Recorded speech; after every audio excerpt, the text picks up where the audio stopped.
जय हिंद दोस्तों। आप लोगों का स्वागत है जानने के लिए, देखने के लिए मेरी नज़र से। दोस्तों, जैसा कि आप अभी पढ़ पा रहे हैं, यहाँ पर लिखा हुआ दिख रहा है कि स्क्वाड इन क्वाड आउट।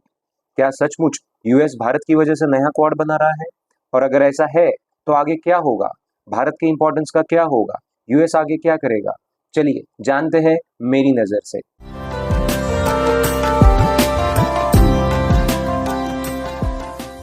इस वीडियो कंटेंट में हम देखने वाले हैं कि क्या हुआ है, क्यों हुआ है, क्या सचमुच क्वाड मर रहा है? अगर हाँ, तो ये क्या हो रहा है? उसके बाद हम देख रहे हैं या देखने वाले हैं कि फिलीपींस का जो न्यू स्टैंड पॉइंट है, जिस वजह से ये नया स्क्वाड बन पाया है, उसका क्या इशू है? उसके बाद हम देखते हैं कि चाइना ने इस मुद्दे पर क्या कहा है और अंत में हम देखेंगे इसका कंक्लूजन। दोस्तों, क्या हुआ है कि US secretary of defence Lloyd Austin, इन्होंने एक अपने जापानीज काउंटर पार्ट ऑस्ट्रेलिया और फिलीपींस के साथ में एक नया स्क्वाड का डिफेंस पार्टनरशिप शुरू किया है in the Indo Pacific region. क्या हुआ है कि साउथ चाइना सी के अंदर में हाल ही में आपने देखा होगा कि बहुत सारी न्यूज आ रही थी कि चाइना का जो एग्रेशन है ये यहाँ पे बढ़ता ही जा रहा है। ये क्या हो रहा है कि फिलीपींस की जो टेरिटरी है उसके अंदर चाइना अपना इन्वॉल्वमेंट दिखा रहा है। जब फिलीपींस की कोई नेवल शिप या कोई भी शिप यहाँ पर जाती है तो चाइना की जो वेसल्स है ये इनके ऊपर बहुत ज़्यादा अटैक करते हैं, वाटर गन से इनके ऊपर अटैक करते हैं। तो इस वजह से यहाँ पे टेंशन बढ़ रहा था। साथ ही साथ ताइवान के ऊपर चाइनीज एग्रेशन अब किसी से छुपा हुआ नहीं है। तो इस केस में क्या हो रहा है कि यूएस चाहता है कि हम इंडो पैसिफिक रीजन और साउथ चाइना सी इसके अंदर में अपना दबदबा बनाए चाइना को कंटेन करने के लिए। लेकिन चाइना ये चाहता नहीं है कि यूएस यहाँ पे इन्वॉल्व हो। लेकिन यूएस को हर जगह अपना प्रेजेंस दिखाने की बहुत बुरी आदत है, तो आप सब जानते ही हो। लेकिन यहाँ पे चाइना को कंटेन करना भी इस जगह पे बहुत ज़्यादा ज़रूरी हो चला है। इसलिए यूएस चाहता है कि वो अपना यहाँ पे प्रेजेंस बढ़ाए मिलिटरी। अब क्या हुआ कि आप सब जानते हो कि क्वाड का जो प्रेजेंस है ये मिलिटरीली बहुत ज़्यादा नहीं है। क्यों? Because of the India's policy.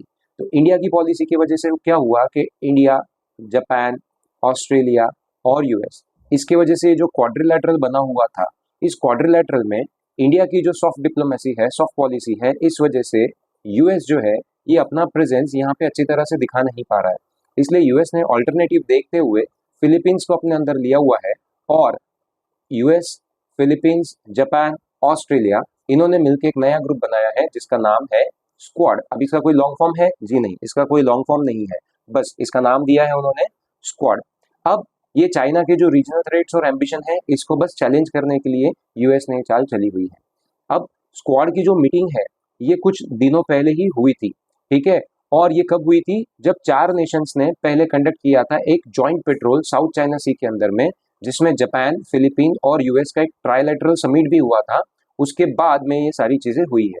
अब हम सब जानते हैं कि फिलीपीन के जो नए प्रेसिडेंट है फर्डिनेंड मार्कोस जूनियर, ये अपने पिछले वाले जो प्राइम प्रेसिडेंट है उनसे काफी ज्यादा एग्रेसिव है। और इन्होंने अभी हाल ही में देखा है कि चाइना के साथ में इनकी जो मीटिंग थी ये कुछ उतनी फ्रूटफुल नहीं रही है। जिसके बाद उन्होंने डिसीजन लिया है कि हमें यूएस के साथ में और ज्यादा अलाइन होना पड़ेगा।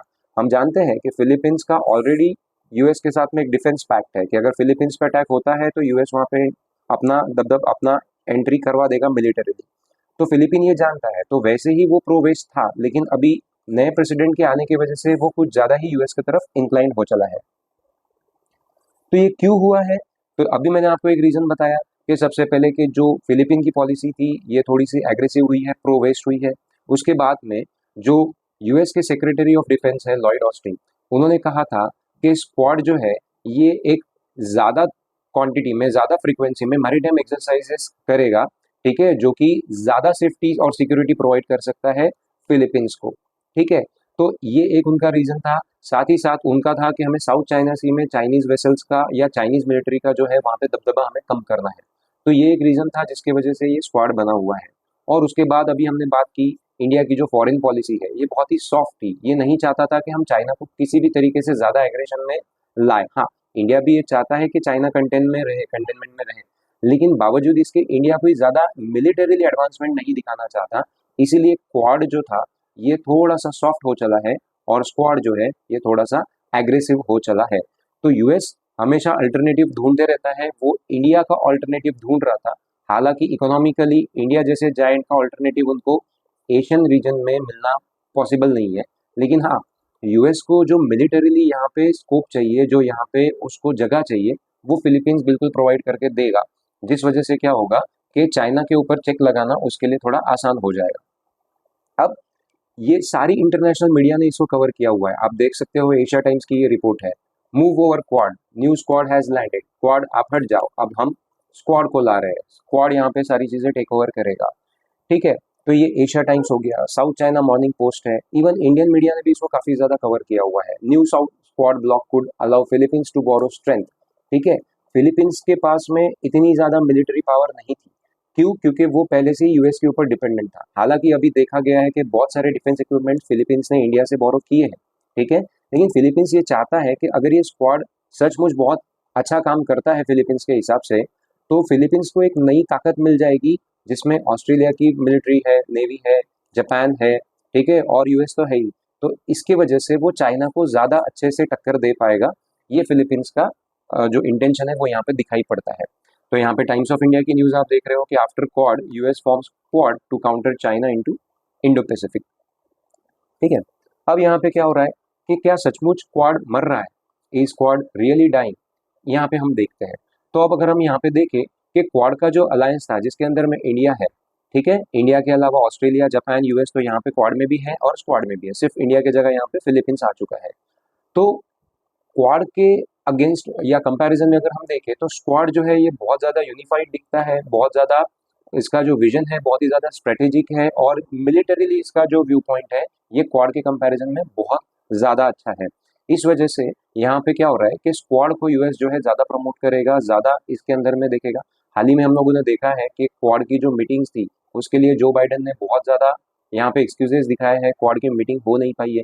इवन अभी 2024 के अंदर में भी लगता नहीं है कि क्वाड की कोई मीटिंग हो पाएगी, जिस वजह से क्वाड जो है थोड़ा थोड़ा नरम पड़ता जा रहा है। ठीक है, लेकिन अभी ये एशियन टाइम्स ने, एशिया टाइम्स में क्या कहा है कि ये जो स्क्वाड बना हुआ है ये क्वाड से थोड़ा सा ज्यादा एग्रेसिव दिख रहा है। ठीक है, साथ ही साथ क्या है कि क्वाड को यहाँ पे नीचे सप्रेस क्यों किया गया है, बिकॉज इंडिया का जो रशिया के साथ में एक रिलेशन था, ये जो रिलेशन है ये यूएस को पसंद नहीं आ रहा है। यूएस को लग रहा है कि इंडिया अभी भी जो है प्रो रशिया ज्यादा है, प्रो वेस्ट अभी तक हुआ नहीं है। और इंडिया की पॉलिसी है कि हम किसी के भी अगेंस्ट में नहीं जाएंगे, हम हमारे पुराने अलायंसेस को नहीं तोड़ेंगे नए अलायंसेस के लिए। तो इस वजह से क्या हुआ कि इंडिया ने यूक्रेन के मामले में यूएस का सपोर्ट ना करते हुए रशिया का सपोर्ट ज्यादा किया हुआ है। तो ये एशिया टाइम्स का कहना है कि इस वजह से भी हो सकता है कि स्क्वाड तैयार हुआ है। लेकिन एक जो एक्सपर्ट है मिस्टर जगन्नाथ पांडा, इनका कहना है कि ऐसा नहीं है कि क्वाड जो है एकदम ही खत्म हो जाएगा। उनका कहना है कि स्क्वाड और क्वाड दोनों भी को एग्जिस्ट कर सकते हैं। क्वाड हालांकि जो है डिप्लोमेटिक रिलेशंस के लिए जाना जाता है, स्क्वाड जो है ये जाना जाएगा मोस्टली मिलिटरीली एडवांसमेंट्स के लिए। ठीक है, लेकिन अब जो नया स्टैंड पॉइंट बना है मनीला का, मनीला मतलब कि फिलीपींस की राजधानी है, तो मनीला का जो नया स्टैंड पॉइंट है जिसपे हमने अभी पीछे बात भी की कि इनके जो प्रेसिडेंट है, नए प्रेसिडेंट है, इनका ये कहना है कि पहले के प्रेसिडेंट का बोलना क्या था कि हम किसी के साथ में, हम दोस्त सबके हैं, एनिमी किसी के नहीं है। इस जो प्रिंसिपल था इसके ऊपर अब तक के फिलीपींस काम कर रहा था। लेकिन क्या हुआ कि हाल ही में बीजिंग के साथ में उनकी बहुत सारी बातें हुई, लेकिन वो भी उसमें कुछ जो उन लोगों के टेंशन थे वो कहीं कम होते हुए दिखाई नहीं दे रहे हैं। इसलिए फिर जो प्रेसिडेंट है फिलीपींस के, उन्होंने डिसाइड किया कि अब हमको यूएस के साथ में ज़्यादा अलाइन होना ही पड़ेगा। इसलिए इन तीनों ने मिलकर फिलीपींस को अपने साथ इन्वॉल्व कर लिया है और अब ये रेजिस्टेंस देना चाहते हैं चाइना के लिए। ठीक है, और इस वजह से क्या हुआ है कि यूएस पेंटागन को फिलीपींस ने अपने रीजन के अंदर में ज़्यादा एक्सेस दे दिए है, नॉर्दर्न फिलीपींस के अंदर में अपने जो बेसेस थे उसके ऊपर ज़्यादा एक्सेस दे दिया है। तो यूएस अभी ज़्यादा मिलिटरीली यहाँ पे अच्छा काम कर सकती है। ठीक है, अब नए क्वाड की जो अर्जेंसी थी, ठीक है, ये तो अब हम सब जान चुके हैं। तो इसने जो मोमेंटम कैच किया हुआ है, जिस वजह से जो है चाइना भी अब यहाँ पे बहुत ज़्यादा एग्रेशन में आ गया है और चाइना के स्टेटमेंट भी अभी कुछ अच्छे नहीं दिखाई दे रहे हैं। ठीक है, अभी हाल ही में क्या देखा गया है कि चाइना ने साउथ चाइना सी के अंदर में जो फिलीपींस के जो सर्विसमैन थे इसके ऊपर इनको इंजर्ड किया है वाटर गन से, इनके वेसल्स को डैमेज किया है। तो ये भी रिपोर्ट्स अभी हाल ही में आई थी। इस वजह से क्या हुआ है कि ये जो मोमेंटम है स्क्वाड बनने का, ये बहुत ज़्यादा तीव्र गति से आगे बढ़ा हुआ है। ठीक है, और ये स्क्वाड क्या करेगा कि बताया जा रहा है कि ये जॉइंट पेट्रोल्स जो है इन लोगों के स्क्वाड ग्रुप के, ये ज़्यादा रेगुलराइज कर देगा साउथ चाइना सी में। मैरीटाइम एक्सपेंड जो सिक्योरिटी है, कोऑर्डिनेशन, ये बढ़ जाएगी, यहाँ पे इंटेलिजेंस शेयरिंग बढ़ जाएगी वेस्टर्न पैसिफिक की। तो इससे क्या होगा, फिलीपींस को ज़्यादा एड मिल जाएगा चाइना को टक्कर देने के लिए। ठीक है, जैसा कि आप इस पिक्चर में देख सकते हो कि ये चाइना कोस्ट गार्ड की शिप है, इसने किस तरह से फिलीपींस की शिप को यहाँ पे हर्ट किया हुआ है। ठीक है, अभी चाइना का इस पर क्या कहना है। चाइना के टोटल यहाँ पे 2-3 पॉइंट्स है जो चाइना कहना चाहता है। तो पहला पॉइंट चाइना कहना चाहता है कि यूएस जो है ये फिलीपींस का यूक्रेनाइजेशन करना चाहता है। आगे जाके हो सकता है कि जिस तरह से यूक्रेन के ऊपर रशिया एग्रेसिव हो गया है, उसी तरह फिलीपींस के ऊपर चाइना एग्रेसिव हो। चाइना का कहना है कि यूएस हमेशा किसी ना किसी को अपने फायदे के लिए इस्तेमाल करते ही रहता है। इस वजह से ये चीज़ें ठीक ना होने से ज़्यादा और ख़राब हो जाएगी। जैसे स्क्वाड का कहना है कि यहाँ पे साउथ चाइना सी में पीस हम लोग बढ़ाने की कोशिश करेंगे, लेकिन चाइना का कहना है कि इससे टेंशन और बढ़ सकती है साउथ चाइना सी के अंदर में। अभी हाल ही में हमने देखा है कि चाइना वैसे अपना डिफेंस बजट कभी रिलीज़ नहीं करता है, लेकिन हाल ही में पता चला है कि चाइना का जो डिफेंस बजट है वो $700 बिलियन तक पहुँच चुका है, जो कि लगभग लगभग यूएस के डिफेंस बजट के आसपास है। तो चाइना भी मिलिटरीली बहुत ज़्यादा एडवांस हो चुका है, लेकिन फिर भी यूएस चाहता है कि चाइना किसी तरीके से यहाँ पे उलझा रहे, चाइना किसी न किसी तरीके से अपने ग्रोथ को कंटेन करता रहे। ऐसा चाइना का कहना है कि यूएस जो है ये सारी चीज़ें ट्राई कर रहा है। ठीक है, तो यहाँ पे ग्लोबल टाइम्स ने भी अपना यहाँ पे मत रखा हुआ है। अब हम जानते हैं ग्लोबल टाइम्स जो है ये चाइना का माउथ पीस है, बोलने के लिए एक इंडिपेंडेंट अखबार है, लेकिन हम सब जानते हैं कि चाइना इससे अपनी बात अपने पूरे देश के बाहर वर्ल्ड में पहुंचाना चाहता है। ठीक है, तो चाइना का क्या कहना है, ग्लोबल टाइम्स का क्या कहना है कि US led quadrilateral defence talks deem to target South China Sea exacerbating regional risk. ये रीजनल रिस्क को बहुत ज़्यादा खतरे की ओर ढकेल रहा है, ऐसा चाइना का कहना है। ठीक है, तो अब इस पे से कंक्लूजन क्या निकाला जाना चाहिए। दोस्तों, ये स्लाइड को मैंने ब्लैंक इसलिए रखा है कि मैं ये आपके ऊपर छोड़ता हूँ कि आप इससे क्या कंक्लूजन निकालना चाहते हो।